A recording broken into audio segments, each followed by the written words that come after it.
Thiruvananthapuram Pappanamcode insurance company ഓഫീസിലെ തീപിടുത്തത്തിൽ മരിച്ച രണ്ടാമത്തെ ആളെ തിരിച്ചറിഞ്ഞു. ജീവനക്കാരി വൈഷ്ണയുടെ ഭർത്താവ് ബിനുകുമാർ തന്നെയാണ് മരിച്ച രണ്ടാമത്തെ ആൾ. വൈഷ്ണയെ കൊലപ്പെടുത്തിയ ശേഷം ബിനുകുമാർ ആത്മഹത്യ ചെയ്തെന്നാണ് നിഗമനം. ഹരികൃഷ്ണൻ തിരുവനന്തപുരത്ത് ചെയ്യുന്ന ഹരികൃഷ്ണൻ, നേരത്തെ പോലീസിന് നിഗമനം എങ്ങനെയായിരുന്നു? അങ്ങനെ തന്നെ കാര്യങ്ങൾ വരുന്നു. രണ്ടാമത്തെ ആൾ ഈ വൈഷ്ണയുടെ ഭർത്താവാണെന്ന് മനസ്സിലാക്കുന്നു. ആത്മഹത്യ, കൊലപാതകം, വിശദാംശങ്ങൾ.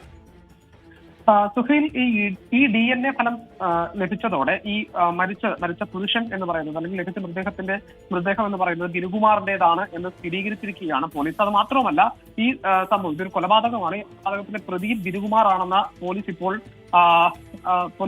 തെളിയിച്ചിരിക്കുകയാണ്. അതിന് ഏറ്റവും പ്രധാനപ്പെട്ട കാര്യം, ഈ രണ്ടാം ഭർത്താവായ ബിനു അന്ന് ഈ ഓഫീസിൽ എത്തിയതിനു ശേഷം, ഈ സ്വകാര്യ ഇൻഷുറൻസ് ഓഫീസിൽ എത്തിയതിനു ശേഷം ഈ ഭാര്യയെ കൊലപ്പെടുത്തണമെന്ന് ആസൂത്രിതമായി എത്തിയതിനു ശേഷം മണ്ണെണ്ണ ഒഴിച്ച് കൊലപ്പെടുത്താനാണ് ശ്രമിച്ചത് എന്നുള്ളതാണ് പോലീസ് പറയുന്ന ഏറ്റവും പ്രധാനപ്പെട്ട കാര്യം. പക്ഷെ അത് അന്ന് ആദ്യം ഒരു സാധാ അപകടമായി മാറിയ, ഒരു തീപിടുത്തമായി മാറിയ അത്തരത്തിൽ റിപ്പോർട്ട് ചെയ്യപ്പെട്ട ഒരു വാർത്തയാണ്. അത് പിന്നീട് ദുരൂഹത്തിലേക്ക് നീങ്ങുകയായിരുന്നു. അതിന് പോലീസിന് സഹായമായത് ഈ സംഭവ സ്ഥലത്ത് നിന്ന്, ഈ ക്രൈം സീനിൽ നിന്ന് ലഭിച്ച രണ്ട് കാര്യങ്ങളാണ്. അതൊന്ന് ഈ കത്തിയും അതേപോലെ തന്നെ ഒരു മണ്ണെണ്ണ കുപ്പിയുമായിരുന്നു. അതിനുശേഷമാണ് ഇത് കൊലപാതകമാണോ. ഹരികൃഷ്ണൻ, കൊലപ്പെടുത്തിന് ശേഷം ആത്മഹത്യ ചെയ്യാൻ തന്നെയാണോ തീരുമാനം, അല്ലെങ്കിൽ ആ തീപിടുത്തം ഉണ്ടായപ്പോൾ ബിനുകുമാർ മരിക്കുകയായിരുന്നു?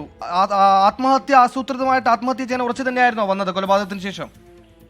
അത് അങ്ങനെയാണ് എന്നതിൽ കൂടുതൽ തെളിവുകളൊന്നും പോലീസിന് ഇപ്പോൾ ലഭിച്ചിട്ടില്ല. പക്ഷെ ഈ യുവതിയെ കൊലപ്പെടുത്തണമെന്ന ഉദ്ദേശത്തോടു കൂടിയാണ് ഈ ഇൻഷുറൻസ് കമ്പനിയിലേക്ക് ഇയാൾ എത്തിയത് എന്നുള്ളതാണ് പോലീസ് സ്ഥിരീകരിച്ചിരിക്കുന്ന ഒരു കാര്യം. അതിന് കാരണം എന്ന് പറയുന്നത്, ഈ 4 മാസം മുമ്പും സമാനമായ രീതിയിൽ ഇയാൾ ഇവിടെ എത്തിയിട്ടുണ്ട്. ഈ സ്ത്രീയുമായി, ഈ മരിച്ച വൈഷ്ണയുമായി വഴക്കിട്ടിരുന്നു. അതേപോലെ തന്നെ കൊല്ലാൻ ഉദ്ദേശിക്കുകയും അതേപോലെ ഭീഷണിപ്പെടുത്തുകയും ചെയ്തിരുന്നു എന്നും പോലീസ്. മോട്ടീവ് ഏറെക്കുറെ വ്യക്തമാകുന്നു. വൈഷ്ണയും മരിച്ച ബിനുകുമാറും തമ്മിൽ വഴക്ക് പതിവായിരുന്നു. ഭർത്താവാണ് ബിനു. അങ്ങനെ ഈ വഴക്കാണ് കൊലപാതകത്തിലേക്ക് നയിച്ചത്. കൊലപ്പെടുത്തിന് ശേഷം ഇയാൾ ആത്മഹത്യ ചെയ്തു എന്നാണ് പോലീസിന്റെ നിഗമനം.